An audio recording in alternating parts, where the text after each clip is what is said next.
Bonginkosi Madikizela has been elected as the leader of the Democratic Alliance in the Western Cape over the weekend. From being a deputy provincial leader since 2015, he started acting in this position, left vacant by Mayor Patricia de Lille in January. In what is believed to have been an exceptionally close race for the position, Madikizela beat Lennit Max for the top spot in the DA in the province. He'll continue in his position as the Western Cape Housing MEC. So it's a pleasure to welcome him into studio, our DA leader in the Western Cape, Bonginkosi Madikizela. Congratulations. Thank you very much, Leah. It's an absolute pleasure. Great to have you in studio, and apologies yesterday. I believe all these technical pitches were playing around with our interview, so I'm glad to have you sitting here. I understand, yeah. So I have to tell you quite a funny story. I was telling you off air. I was reading a newspaper on my flight back from Cape Town yesterday saying Madikizela takes a DA position, leader position in the Western Cape. I'm thinking, Winnie Madikizela, are you serious? It was late at night and I was exhausted, and then I realized, oh, for goodness sakes. But you're telling me you are related to Winnie? Yeah, no, she's my aunt. She's your aunt? Yeah. Have you spoken to her? Yeah, well, she was celebrating her birthday a few days ago. Yes. And I sent her a message. But I went to see her, I think, a couple of weeks ago here in Joburg. Yeah, so... She must be proud of you. We are communicating, yeah. Proud of you for your leadership position, but maybe a bit worried that it's not an ANC position. I remember she didn't speak to me for a year after joining the DA. I'm sure. But as they say, blood is thicker than water. Indeed it is. Indeed it is. Well, let's get back to the business of what you're doing. This was a very close contest between yourself and Lennit Max. In fact, I think this is the fourth unsuccessful bid for Lennit Max. How are you feeling? I mean, were you quite confident that you'd get this position? Well, anyone who contests the position must contest it to win it. And it was the same with me. So I was quite confident that I was going to win because I really did a lot of work during the period of campaigning, crisscrossing the province, talking to the delegates.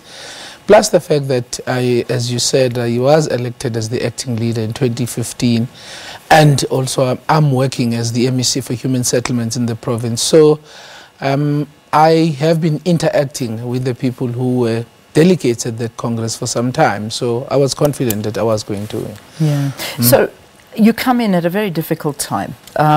We've seen that. I think the very first words that you said, it was a very short acceptance speech, but I mean, when you went on to say that your role now is to unite the party, you want to see the DA united once again, and this comes at a time where we are seeing DA suspend Patricia de Lille, Councillor J.P. Smith, and this is animosity that's been going on for a while. How do you plan on uniting everybody once again? Well, it is true that when a party is growing, you bring together, different South Africans from different backgrounds. You're bound to have, disagreements from time to time. But what we cannot allow is for those disagreements, to spill over into the public domain. So we have to make sure that as the party, we instill discipline among our members, and that is why the party has moved swiftly to take action and said, let's deal with this thing. Because there are two processes that we are now following. The first process, of course, is that there are allegations and counter-allegations, and there's a process that is currently underway to deal with that. But in terms of the party itself, we said, this is damaging the brand. So let us make sure that we act, and that is why they both now have been given special leave from party activities. Okay, so this is something that you'll be working on, one of your first issues as leader. But let's just talk about this. We need to get this underway because you're also under, I suppose, the scrutiny now with the public protector and allegations of a birthday party and a cake that cost 3,000 Rand from the person doing business with your department as the housing MEC. Now that you're a leader, would you have done things differently? No. I mean, I had no way of knowing that a surprise party was going to turn out like this. I mean, as I said before, this was a party organized by friends, as we normally do. I attended, this party under a pretense that I was going out with few friends, and when I got there, voila, it was a surprise party. So there is no way that I could do things differently because, I mean, this was a surprise birthday party, as I was saying. But subsequent to that, Leanne, I think the question here is whether that should have been declared or not, because that is now the discussion. And that is what we should be discussing, because if you look at Note 8 in terms of ministerial handbooks, it's not very clear when it comes to gifts like birthday cakes, etc. So what really was a concern for me was the manner in which this thing was raised, because this was raised 2 months after that particular surprise birthday party. I was not aware that that was an issue. In fact, I didn't even know who bought what, because nobody goes around in a surprise birthday party and say, who bought the cake, who bought the candle, who bought the sweet. Nobody goes around and do that.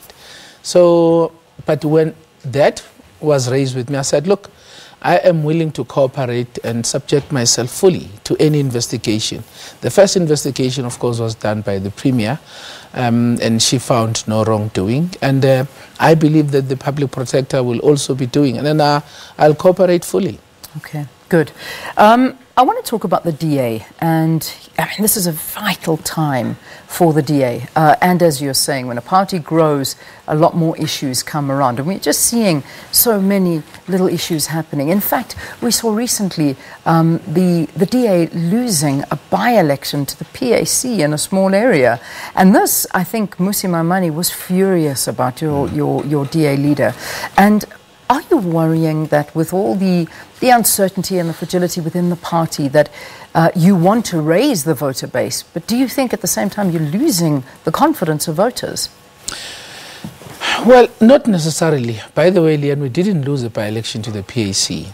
Now, we lost, the ANC retained its ward. That was the ANC ward, and they retained it. But of course, what the leader was saying is that the PAC got more votes than us, and that was not acceptable. My apologies. Thank you for correcting me. The person, the person who got votes for the PAC was coming from the DA. It so happened that we contested that ward at the time when there was a lot of unhappiness from the DA members, and they ended up, some of them joining the PAC, and that's what happened. But without dwelling much on that, we've learned our lessons, Leanne. Yes, sometimes you win some and you lose some, but the party has been growing. I mean, since 2015, when we elected, we contested 22 by-elections, we won 13, and we took one award from the ANC, and they took 2 from us, but we took 3 municipalities from them last year. And we increased our majority in a number of municipalities where we are governing with coalition, and now we are governing with outright majority. So the party has been growing. But of course, we do have internal challenges that we need to deal with.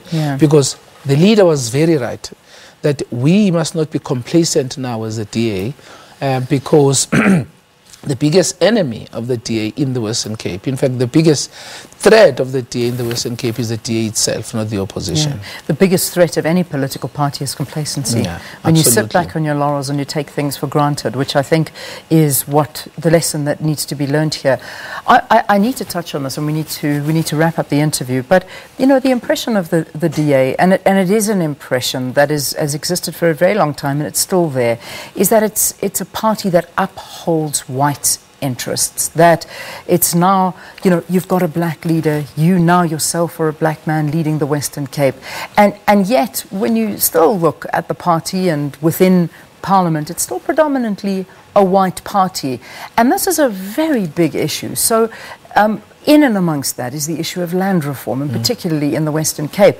Sorry to throw 2 massive questions at you, but if you'd like to sort of answer that, I think it would help viewers as well. Let me start with the first question. I mean, it is true, Leanne, that if you look at where the DA is coming from, it was, predominantly a party that was led by, white, as you said.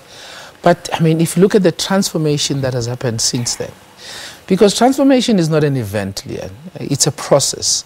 And again, it must be understood that transformation, as far as we are concerned, is not a zero-sum game. You don't take Leanne out because she's white and bring Bonginkosi Madikizela in because she's black. you've got to grow the party and bring in more people, you know, who were not part of that party in the past. And I think we're doing well, I mean, in terms of that. The picture will be different in 2019. Yeah. It was the same in Western Cape, by the way, but if you look at that caucus now, it's completely different. So we are transforming. But as I said, it's not a zero-sum game. The issue of land reform, you know, I'm not sure if people know this, but Western Cape is the best province in terms of land reform. I mean, if you look at the stats and the records, we are doing much better than any other province when it comes to land reform.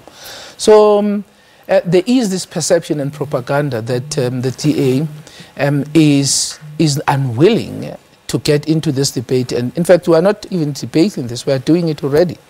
So we have the best land reform where we are saying as the DA, look, the current land reform is counterproductive in South Africa. What you need to do is to strike the balance between transferring land to people who didn't have it and also skills, and also make sure that the people who have skills currently are able to assist those who do not have these skills, so that the land issue is addressed in a way that will be productive for South Africans, and also that will empower those who were previously disadvantaged. Yeah. So that is the approach that we are taking, and we are doing much better, as I said, than any other province. Yeah.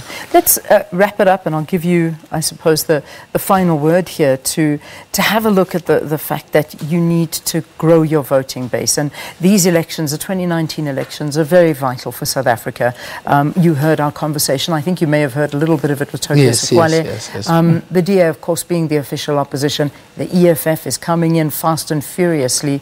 You need to grow your voter base. I mean, how many more votes is it that the DA needs, actually, to break down that 50% or that 50% hold of the ANC? I was reading it yesterday. I think it's about... We need about 3 million. 3 more million. Do you think it's achievable? And can they come from the Western Cape? Look, there are two things that we are busy with now. It's political realignment, because as you can see, I think South Africa need now like-minded people.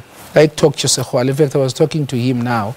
I said, I need to recruit him to come to the DA. In fact, he shouted at us for not asking that question, would you go to the DA? My gut tells me he wouldn't, but I don't know, maybe I'm wrong. You might be wrong. I might be wrong. So we need a political realignment where you bring people who are like-minded, who want to save South Africa, because we are now embarking on a project, Save South Africa. That's the first part. The second thing is to really gain trust, particularly as the party, in those constituencies. The Western Cape needs to contribute 1.6 million votes nationally, and we need to get 3 million votes nationally to get the ANC below 50%. And I think that is achievable if you look at the achievements that we've made in the last, local government elections. So we will triple our efforts to make sure that we get that target. All right. Bonginkosi Madikizela, good luck. Thank you for talking to us here on the program. I'm glad we got this conversation.